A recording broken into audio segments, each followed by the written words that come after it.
உங்கள் சத்யாவில் கோடை கொண்டாட்டம் ஆரம்பிச்சாச்சு. 5 ஸ்டார் ஏசி வாங்கினால் LED டிவி இலவசம். எக்கச்சக்கமான குளு குளு ஏசி ஆஃபர். ஸ்போர்ட்ஸ் ஈடன் நியூஸுக்கு வணக்கம். வணக்கம் ஸ்ரீராம். வணக்கம் வணக்கம். என்ன முடிச்சு விட்டீங்க ஐபிஎல்ல? கடைசியில உங்க பக்கத்துல வந்து உட்காந்து ஷோ பண்ணோம். ஆமாங்க, நம்ம அதை தாண்டி அதிர்ச்சிகரமான நியூஸ் விராட் கோலி ஒரு ரிட்டைர்மெண்ட். நீங்க திடீர்னு ஒரு இன்ஸ்டாகிராம் போஸ்ட் பார்த்தோன்னா நிகழ்ச்சியை ஒரு பதிவை போட்டு ரிட்டைர்மெண்ட் அனௌன்ஸ் பண்ணியிருக்காரு. 2 நாளா இந்த செய்தி வந்துகிட்டு தான் இருந்துச்சு, ஏதோ ஒண்ணு நடக்க போகுது அப்படின்ட்டு. ஏன் இந்த சமயத்துல திடீர்னு ஒரு அனௌன்ஸ்மெண்ட்? அவர் போதும் நினைச்சிருக்காரு ஸ்ரீராம். ரிட்டையர்மெண்ட் நம்ம முன்னாடி நிறைய பிளேயர்ஸை பத்தி ஐபிஎல் நம்ம தோனி பத்தி பேசுறப்ப கூட நான் சொல்றது அது ஒரு டோட்டலி பர்சனல் டிசிஷன். அவங்க போதும் நினைச்சாங்கன்னா போதும். இப்ப பாருங்க, எல்லாருமே அவர் ஏன் இல்லைன்னு கேட்கிற ஸ்டேஜ்ல தானே அவர் போறாரு. அது ஒரு மாதிரி நல்லதுதான். அண்ட் ஐ திங்க் பெருசா சேலஞ்சஸ் பாத்தீங்கன்னா பாருங்க, டீமுக்குமே அடுத்த ஃபுல் சைக்கிள் இவர் இருப்பாரு. WTC சைக்கிள் எனக்கு தெரிஞ்சு இருக்கணும்.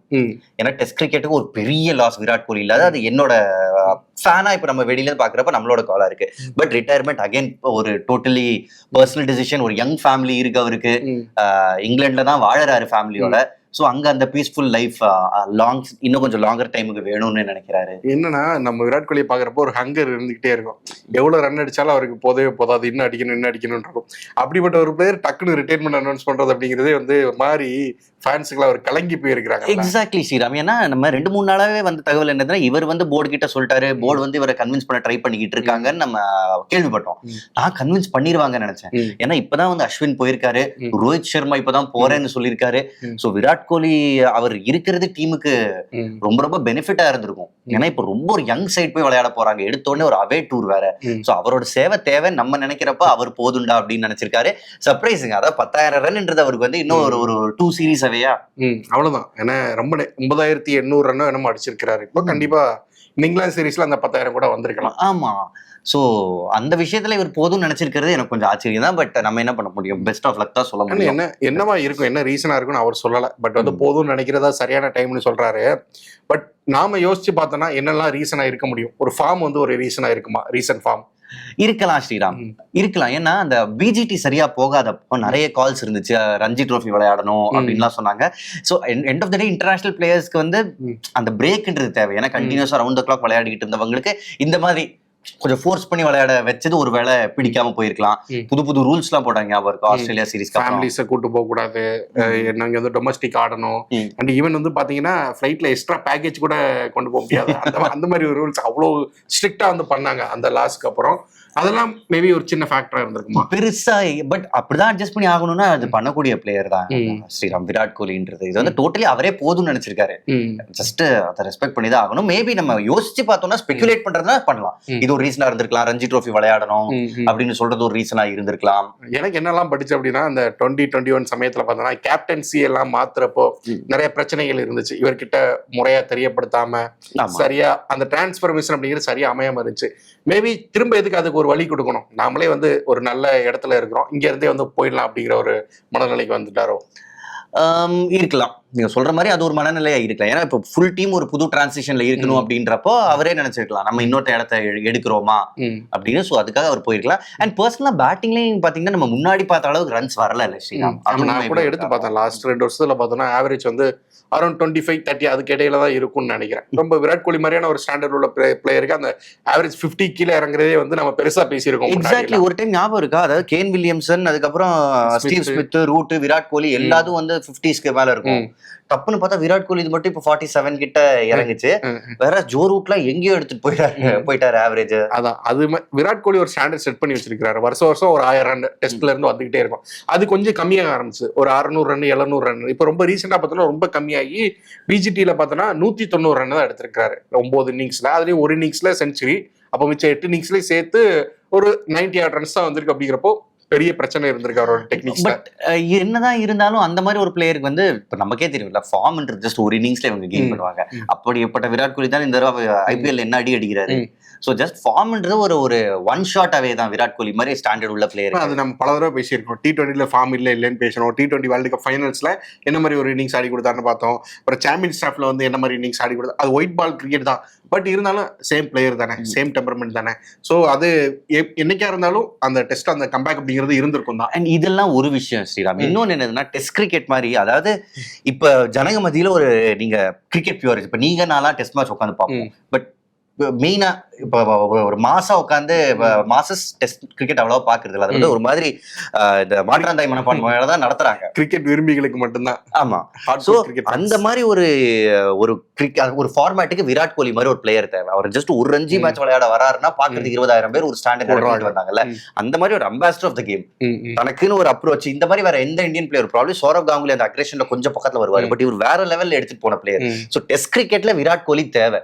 நான் முடிஞ்சா ரீகன்சிடர் பண்ணிக்கன்னு ஏதாவது பெட்டிஷன் எல்லாரும் சேர்ந்து சைன் பண்றதா இருந்தா நானும் அதுல வந்து சைன் பண்ண ரெடி. ஏன்னா அட்லீஸ்ட் ஒரு 1 or 2 years வேணும் ஸ்ரீராம். ஒலிம்பிக்ஸ்ல கிரிக்கெட் பண்றப்ப அவர் வந்து என்ன சொல்றாரு அந்த ஹெட், விராட் கோலி மாதிரி ஒரு பிளேயர் இருக்கிற இல்ல விராட் கோலியை காமிச்சுதான் அவங்க கிரிக்கெட்டே வந்து அங்க உள்ள கொண்டு வரதுக்கே பேசுறாங்க. ஆமா, ஒலிம்பிக்ஸ் கமிட்டில விராட் கோலியை காமிச்சுதான், விராட் கோலி இவ்வளவு பெரிய பிளேயரா இருக்கிறாரு, அவரை முன் வச்சுதான் கிரிக்கெட்டே கொண்டு போறாங்க உள்ளே. சோ அப்படிப்பட்ட ஒரு அம்பாசிடர் ஆஃப் த கேம் நம்ம ரொம்ப மிஸ் பண்ணுவோம். என்னன்னா நீங்க சொன்ன மாதிரி அவரோட கிரேட்னஸ் பத்தியுமே பேசணும். டெஸ்ட்ல வந்து நிறைய சேஞ்சஸ் வந்து கொண்டு வந்திருக்கிறாரு. நீங்க பாத்தீங்கன்னா அந்த பாரதி கவாஸ்கர் தோனி ரிட்டையர்ட் வரல, அப்பதான் வந்து கேப்டன் ஆவாரு. தோனி பாத்தீங்கன்னா அப்படின்னா டிராவுக்காக கொண்டு போயிட்டு இருப்பாரு 1-2 மேட்சஸா. இவர் வந்து கடைசி மேட்ச்ல கேப்டன்சி எடுப்பாரு. அந்த மேட்ச் கடைசி நாள் ஏதோ 350 ரன்ஸ் என்னமோ சேஸ் இந்தியாவுக்கு தேவைப்படும். எல்லாருமே பார்த்தோன்னா டிராவுக்கு தான் போறாங்கன்னு எதிர்பார்க்கிறப்போ சேஸுக்கு போனாங்க. ஒரு 300 320 அடிப்பாங்கன்னு நினைக்கிறேன். அவுட் தான், மேட்ச் தோத்துட்டாங்க. பட் இந்தியா எப்படி இதுக்கப்புறம் போக போகுது அப்படிங்கிறதுக்கு ஒரு ரோட் மேப் அங்கிருந்து தான் போட ஆரம்பிச்சாரு விராட் கோலி. Exactly Sriram, exactly. அந்த கேப்டன்சி பத்தி சொல்லுங்க. அவரு ரவி சாஸ்திரி 2 பேரும் சேர்ந்து ஒரு பெர்ஃபெக்ட் காம்போவா இருந்தாங்க. அதுலயும் விராட் கோலியோட ஸ்பெஷாலிட்டி என்னன்னா, ஜஸ்ட் அதாவது சௌரவ் காங்குலி ஒரு அளவுக்கு பண்ணாரு, பட் போஸ்ட் 2000 இன்க்ளூடிங் அவர் காங்குலியே இன்க்ளூட் பண்ணா கூட வின்னிங் பர்சன்டேஜ் இவருக்கு தான் அதிகம். ஏன்னா சௌரவ் காங்குலி டைம்ல ஓவர்சீஸ் போய் டெஸ்ட் மேட்சஸ் ஜெயிக்க ஆரம்பிச்சாங்க, டெஸ்ட் சீரீஸ் ஜெயிக்கல. அது படிப்படியா போச்சு. விராட் கோலி வந்ததுக்கு அப்புறம் தான் வெறும் இந்தியானா நம்ம வந்து காலங்காலமா நம்ம எப்படிப்பட்ட டீம், 4 கிரேட் பேட்டர்ஸ் இருப்பாங்க, போலிங்ல ஒரு கும்ப்ளே இருப்பாரு, எப்பயாவது ஒரு ஹர்பஜன் வருவாரு, அதை வச்சுட்டு தான் போவாங்க. சோ ஓவர்சீஸ் ஜெயிக்கிறதுக்கு வாய்ப்பு கம்மி. பட் விராட் கோலி கேப்டன்சில இந்த நம்பர் ஆஃப் ஃபாஸ்ட் பவுலர்ஸ் அவங்க இன்க்ளூட் பண்ணாங்களே. ஈவன் தோனி கூட பாத்தீங்கன்னா ஸ்பின்னர்ஸுக்கான பவுலரா தான் இருப்பாரு மோஸ்ட்லி. ஆனா இவர் வந்து ஃபாஸ்ட் பவுலர்ஸ் கொண்டு வந்தாரு. இங்கிலாந்து கிரிக்கெட்ல பெட்டர் கேப்டன் நான் ஒத்துக்கிறேன். ஒன் டேல வந்து தோனியோட ஒரு legacy one day and white ball ஃபார்மேட்ல தனியா ரெட் பால் கிரிக்கெட்டுக்கு கோலி எடுத்துட்டு வந்ததுதான். உமேஷ் யாதவ், இஷாந்த் சர்மா, புவனேஸ்வர் குமார், அதுக்கப்புறம் புது புது பிளேயர்ஸ் பும்ராவை எடுத்துட்டு வந்தாங்க. எடுத்துட்டு அப்படியே ஒரு ஃபுல் ஒரு பேக்கா ரெடி பண்ணிடுறாங்க. எல்லா கண்டிஷன்ஸ்க்கு போய் ஜெயிக்கக்கூடிய ஒரு டீமா உருவாக்குறாங்க. நீங்க சொல்ற மாதிரி அந்த சேஸுக்கு போறது அதெல்லாம் சான்ஸ் இல்ல, அந்த அக்ரேஷன் இருந்தாதான் முடியும். நீங்க வந்து ஆஸ்திரேலியால போய் அடுத்தடுத்து 2 பாரதி கவாஸ்கர் வின் பண்ணாங்க. ஒரு இதுல விராட் கோலி இல்லதான், பட் இருந்தாலும் அவரோட டீம் தான் வந்து வின் பண்ணி கொடுத்துச்சு. அது வந்து பெரிய விஷயம். ஆஸ்திரேலியா போய் ஒரு சீரிஸ் ஜெயிக்க முடியுமா அப்படிங்கறதே நமக்குலாம் வந்து பெரிய ட்ரீமா இருந்திருக்கும். ஒரு மேட்ச் ஜெயிச்சாலே எவ்வளவு கொண்டாடுவோம். 2 சீரிஸ் ஜெயிச்சுட்டு வந்தாங்க. சோ அது வந்து ஒரு சீரிஸ் வந்து விராட் கோலி பயங்கர ஃபார்ம்ல வேற இருந்து வின் பண்ணிருப்பாங்க. ஆமா. சோ அந்த பெர்த்ல ஆடின இன்னிங்ஸ்லாம் வந்து யாராலையும் மறக்கவே முடியாது. எக்ஸாக்ட்லி. 2014 அடிலேடு மிச்சல் ஜான்சன் ஒரு அடி அடிப்பாரு. அப்பெல்லாம் வந்து அடிச்சா என்னதுன்னு நம்ம பாத்துக்கிட்டு இருப்போம். எடுத்தாரு, திரும்ப பேசினாரு, திரும்ப அடிச்சாரு. அந்த பவுண்டரியில நின்னுகிட்டு ஃபேன்ஸ் கொடுக்குற அந்த ரியாக்ஷனுக்கு எல்லாம் இவர் ரியாக்ஷன் கொடுத்துட்டு அவர் உள்ள வந்து பவுலர்ஸுக்கு வந்து அந்த ஸ்லெட்ஜிங்ல ஈடுபட்டு பண்றது எல்லாமே வந்து புதுசா இருந்துச்சு இந்தியன் கிரிக்கெட். ஆமா, அவரே ஒரு கேரக்டர்ல ஸ்ரீராம். அதாவது வாங்கினா திருப்பி கொடுக்கணும் அப்படின்றத முன்னாடி வந்து பேட்டால திருப்பி கொடுப்பாங்க, பேச்சாலையும் திருப்பி கொடுக்கலாம் அப்படின்றத ஆரம்பிச்சவர் வந்து அந்த வின்னிங் அப்படிங்கறத வந்து ஒரு கேரக்டரா கொண்டு வந்தாரு. இன்ஃபேக்ட் நான் இங்க பதிவு பண்ண விரும்புறதுன்னா கிரேட்டஸ்ட் டிசிஷன் அவர் எடுத்ததுல இப்ப வந்து சௌரவ் காங்குலி கேப்டன்சில கிரேட்டஸ்ட் டிசிஷன் என்னதுன்னா வீரேந்தர் சேவாக ஓபனர் ஆக்குனதுன்னு அவர் எப்பவுமே பதிவு பண்ணுவார். நான் சொல்றேன் Virat Kohli as a captain எடுத்த கிரேட்டஸ்ட் டிசிஷன் பும்ராவை ரெட் பால் கிரிக்கெட்ல எடுத்துட்டு வந்தது. அது வரைக்கும் ஜஸ்பிரீத் பும்ரா ஒரு T20 ஸ்பெஷலிஸ்டா நம்ம பாத்துக்கிட்டு இருந்தோம். IPL வந்து செமையா பண்ணுவாரு, யாரா இந்த வச்சிய பையன் இதுல ஒயிட் பால் நல்லா பண்றாரு, டப்புன்னு ஓவர்சீஸ்ல எடுத்துட்டு போய் உட்கார வச்சாங்க பும்ராவை. அங்க அவரோட ஸ்கில் செட் வேற. But Virat Kohli and Ravi Shastri think டேங்கா எடுத்த டிசிஷன் இந்த மாதிரி ஆக்வர்ட் ஆக்ஷனை 4 ஓவர்ல பிக்கப் பண்ணல, சரி 10 ஓவர்ல எப்படி பிக் பண்ண போறாங்க பேட்டர்ஸ்ல எடுத்துட்டு போய் இறக்குனாங்க பாருங்க. அந்த டிசிஷன் எனக்கு தெரிஞ்சு Virat Kohli as a captain எடுத்ததுலேயே தி கிரேட்டஸ்ட் டிசிஷன். அப்புறம் எனக்கு இன்னொன்னு ஞாபகம் வருது, இந்த 2021 இங்கிலாந்து சீரிஸ் போயிருப்பாங்க, 5 மேட்ச் சீரிஸ். இதே மாதிரி தான் அதுல ஒரு மேட்ச்ல இவங்க வந்து இங்கிலாந்து டீமை வந்து லார்ட்ஸ்ல வச்சு 2 செஷன் கூட நிக்க விடாம ஆல் அவுட் பண்ணுவாங்க. கடைசியில் ஆல் அவுட் பண்ணி மேட்சை வின் பண்ணுவாங்க. லார்ட்ஸ்ல இங்கிலாந்து டீமை நிக்க விடாம ஆல் அவுட் பண்றது அப்படிங்கிறது எவ்வளவு பெரிய விஷயம். நம்ம வந்து முன்னாடி நல்லா பாத்திருக்கேன், தோனி, கங்குலி அப்பெல்லாம் வந்து லார்ட்ஸ்ல ஒரு மேட்சை டிரா பண்ணாலோ இல்ல வின் பண்ணாலோ அதுவே பெரிய விஷயமா பார்க்கப்படும். அப்படி இல்லாதப்போ அங்க கையில இல்லாத மேட்சை வின் பண்ணி கொடுக்கறது அப்படிங்கிறது விராட் கோலி வந்து ரெட் பால்ல ஒரு greatest captain. Greatest captain 58% win percentage வேற எந்த கேப்டனும் பண்ணதில்ல. பட் ஓகே, நிறைய ஒரு பெரிய லெகசியை தான் டெஸ்ட் கிரிக்கெட் ரொம்ப மிஸ் பண்றோம் விராட். திரும்ப வாங்க ப்ளீஸ், ரீகன்சிடர் பண்ணுங்க. இன்னிங்ஸாவும் பாத்தீங்கன்னா பர்சனலாவும் நிறைய நல்ல இன்னிங்ஸ் ஆடி இருக்கிறாரு.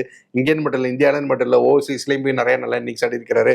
டக்குன்னு பாத்தீங்கன்னா எனக்கு இங்கிலாந்துல வந்து அந்த 2014 நிறைய வந்து அந்த அவுட் சைட் ஆஃப் ஸ்டம்புக்கு வெளியே போற பந்துக்கெல்லாம் வந்து பேட் அவுட் ஆயிருப்பாரு ஆண்டர்சனுக்கு அகைன்ஸ்டா. அது திரும்ப 2018 சீரீஸ்ல போய் அதை வந்து சரி பண்ணிட்டு போய் அந்த சீரீஸ்ல வந்து சூப்பரா ஆடி பயங்கரமா ரன் அடிச்சிருப்பாரு. ஆண்டர்சனே வந்து பாராட்டி பேசியிருப்பாரு. இந்த மாதிரி கேரக்டர், இந்த மாதிரி இதான் வந்து இந்தியன் கிரிக்கெட்டே வந்து புதுசு. சோ ஒரு பெரிய ரன் மெஷினா இருந்து எக்ஸாக்ட்லி டப்புன்னு 3 பிளேயர் சேர்ந்தாப்புல போயிட்டாங்களே. இப்ப புது லுக்ல இருக்கும் டீம். நான் யார் ரீப்ளேஸ்மெண்ட் இருக்காங்கன்னு நான் யோசிச்சுக்கிட்டு இருக்கேன். எனக்கு என்ன அப்படின்னா தோனியும் வந்து ஆஸ்திரேலியா பார்டர் கவாஸ்கருக்கு அப்புறம் தான் போனாரு. அஸ்வின், ரோஹித், கோலி என்ன எல்லாருமே வந்து ஆஸ்திரேலியால நடக்கிற பார்டர் கவாஸ்கர் பண்றாங்க. என்ன பண்றாங்க, எத்தனை பேரை காவாங்க போகுதுன்னு தெரியல. சொல்லுங்க ஆஸ்திரேலியன்ஸ் டீம் இப்போ டிரான்சிஷன்ல இறங்கும்ல ஸ்ரீராம். உங்களுக்கு 3 senior players within gap of 3-4 matches போயிட்டாங்கன்றப்போ ஒரு மிகப்பெரிய டிரான்சிஷன் பார்க்க போறோம். லைக்ஸ் ஆஃப் சாய் சுதர்ஷன் நம்ம வந்து இன்னும் நிறைய பார்க்க போறோம் நேஷனல் டீம்ல. இன்னும் நிறைய பிளேயர்ஸ் நம்ம ரெட் பாலுக்கு எடுக்கணும். அந்த அபிமன்யு ஈஸ்வரன் இருக்கிறாரு, அவர் வந்து போறாரு, இப்போ இந்தியா ஏ கூட போறாரு. ஸோ நிறைய பிளேயர்ஸ் வந்து இருக்கிறாங்க. சாய் சுதர்ஷன் கூட ஏ டூர் போறாரு, சாய் சுதர்ஷன் கூட போறாரு. ஸோ நிறைய பிளேயர்ஸ் இருக்கிறாங்க. பட் அந்த கரெக்டா அந்த நம்பர் 4 பொசிஷன் விராட் கோலி விட்டுட்டு போற அந்த இடத்த வந்து பிடிக்கிறது அப்படிங்கிறது. இங்கிலாந்து வந்து powerful team red ball cricket. அவங்க கண்டிஷன்ஸ்ல இன்னும் கொஞ்சம் பவர்ஃபுல்லா வருவாங்க. அவங்க ஆடுற கிரிக்கெட் அப்படிங்கிறதுமே அதை ஈடு கொடுத்து நாமளும் ஆடணும், நல்லா இருக்கும். அடுத்த கேப்டன் யாரு? எல்லாரும் கில்னு பேசிக்கிறாங்க. நம்ம கில்லுன்னு பேசிக்கிறாங்க. சீக்கிரமே இன்னும் ஒரு 10 நாள்ல அனௌன்ஸ்மெண்ட் வரும்னு சொல்றாங்க. எப்படி இருக்கும்? எனக்கு பும்ரா கேப்டனா இருந்தா நல்லா இருக்கும். பட் அவரோட ஒர்க் லோட் மேனேஜ்மெண்ட் சரி. அவர் வந்து ஒரு 5 மேட்ச் சீரீஸ்ல 3 மேட்ச் தான் அவைலபிள். 3 மேட்ச் அவர் கேப்டன்சி பண்ணிட்டோம். மீதி 2 மேட்ச் அவைலபிளா இருந்தப்போ கில் பண்ணிக்கிட்டோம். பும்ரா மாதிரி ஒரு பிளேயர் அவரும் அவர் கேப்டனா இருந்தா நம்ம ஆஸ்திரேலியா பார்த்தோம்ல, அவர் கேப்டன்சி பண்றப்ப வேற மாதிரி தெரிஞ்சுல டீம். சோ பும்ரா எனக்கு தெரிஞ்சு அவைலபிளா இருக்கிற மேட்ச்ல பும்ரா பண்ணட்டும், ரெட் பாலுக்கு மட்டும் பார்க்கலாம். இன்னும் வெயிட் பண்ணி பார்க்கலாம். பட் வாங்க ஐபிஎல் பக்கம் வரலாம். ஐபிஎல் திரும்ப ஆரம்பிக்குதா ஸ்ரீராம்? ஆரம்பிக்குது அப்படின்னு செய்தி எல்லாம் வருது, நீங்க தான் சொல்லணும். நல்ல சுவாரஸ்யமான கட்டத்துல இப்படி நடுவுல போயிருச்சு. எங்க பார்த்தாலும் அதான் கேக்குறாங்க. இவங்க விகடன் ஆபீஸ் வந்துட்டு லிப்ட்ல கூட ஒரு அண்ணன் கேட்டுக்கிட்டு இருக்கு, எப்போ சார் ஸ்டார்ட் ஆகும்? இன்னைக்கு ஸ்கெட்யூல் வரும்ன்ற மாதிரி கேள்விப்படுறேன் ஸ்ரீராம். பட் எல்லாமே ஹியர்ஸே தான், அதிகாரப்பூர்வமா எந்த தகவலும் எனக்கு வரல. சோ அவங்க பிசின்னு டைரக்டா எனக்கு ஃபோன் பண்ணிலாம் சொல்ல மாட்டாங்க. உங்களுக்கு எப்ப தெரியுதோ அப்பதான் எனக்கும் தெரியும். நீங்க ஒரு கமெண்டேட்டர், உங்களுக்கு கூட சொல்ல மாட்டேங்கிறாங்க என்னன்னு தெரியல. சரி, வர செய்திகள்லாம் பார்த்தா மேபி இந்த வீக் வந்து ஐபிஎல் இஸ் ஆன் அப்படின்னு தான் நினைக்கிறேன். பார்க்கலாம் என்ன நடக்குதுன்னு. நாமளுமே வந்து ஐபிஎல் மேட்ச் ஆரம்பிக்கிறப்போ வழக்கம் போல வரிசையா வந்துடலாம். ஆமா, இப்ப விராட் கோலி பத்தி பேசணும், அவரோட டீமை பத்தி பேச வேண்டியது வரும் ஒரு பிரேக் அப்புறம். ஆமா பெரிய decision Virat Kohli. Finally Virat Kohli miss பண்ணுவோம் கண்டிப்பா. விராட் கோலியை மறுபடியும் சொல்ற மாதிரி பிரச்சனை. ஆமா, ரீகன்சிடர் பண்ணுங்க, திரும்ப வந்தீங்கன்னாலும் நல்லா தான் இருக்கும். இன்னும் 2 வருஷம் கேம் இருக்கு விராட் கோலி. நிச்சயம் என்ன ஃபிட்னஸ். இந்த அவரோட கிரேட்டஸ்ட் ஒர்க்ல பத்தி பேசுறப்போ ஃபிட்னஸ் ரெஜிம் எடுத்துட்டு வந்தாங்க. இந்த ஐபிஎல் எடுத்து பாருங்க, அதிகமா ஓடுறது யார்? அவர் தான் ஓடிட்டு இருக்காரு. இல்ல இந்தியன் டீம்ல இந்த யோயோ டெஸ்ட் பெஞ்ச் மார்க் வந்து வச்சது. ஏன்னா நிறைய பேர் ரிலக்டண்டா இருந்தாங்க. அவர் வச்சது இந்த அளவுக்கு ஃபிட்னஸ் வேணும் அப்படின்னு காமிச்சாரு. சோ பெரிய ஒரு ஸ்டாண்டர்ட் செட் பண்ணிட்டு அந்த இடத்துல இருந்து எதிர்பார்க்காத சமயத்துல போறாரு. பாருங்களேன், சச்சின் 24 வருஷம் விளையாடாரு. இப்ப தோணுதா அப்போ சச்சின் எவ்வளவு விளையாடி இருக்காருன்னு? 10,000 ரன் அது கூட எடுக்காம போறாரு. விராட் கோலி அப்படி எடுக்காம போறாரு அப்படிங்கறதா வந்து, ஏன்னா சச்சினோட ரெக்கார்டை வந்து பீட் பண்ணுவார் அப்படின்லாம் நம்ம பேசிக்கிட்டு இருந்தோம். சச்சினோட ரெக்கார்டு இப்ப சேஃப். ஆமா, அடுத்து ரொம்ப கஷ்டம். சோ ரொம்ப ரொம்ப வந்து ஃபேன்ஸ் எல்லாம் ரொம்ப மிஸ் பண்ணுவாங்க. பட் விராட் கோலி அவர் எடுத்த டிசிஷன் அதையும் ரெஸ்பெக்ட் பண்ணி நீங்க விட்டுட்டு போன லெகசி வந்து அப்படியே தான் இருக்கும். அது என்னைக்கும் வந்து பாராட்டப்பட்டுக்கிட்டே இருக்கும். irreplaceable. I think இந்தியன் கிரிக்கெட்ல அந்த டெஸ்ட் கிரிக்கெட்டா இருந்தாலும் அந்த ஜெர்சி நம்பர் 18 ரிட்டையர் பண்ணிடணும். ஸோ அவ்வளோ பெரிய ரெக்கார்ட்ஸ் இருக்கு. Thank you so much. நீங்களும் விராட் கோலி பத்தின உங்களோட நினைவுகள், அவரோட இன்னிங்ஸ் பத்தி எல்லாம் வந்து கீழே கமெண்ட்ல தெரியப்படுத்துங்க. தேங்க்யூ. கோடையை குளுகுளுவாக்க சத்யா வழங்கும் குளுமையான ஆஃபர். 5 ஸ்டார் ஏசி வாங்கினால் எல்இடி டிவி இலவசம். 0 டவுன் பேமெண்ட் முதல் 5000 கேஷ்பேக் வரை. சத்யா வாங்க ஈஸி இஎம்ஐயில் அள்ளிட்டு போங்க.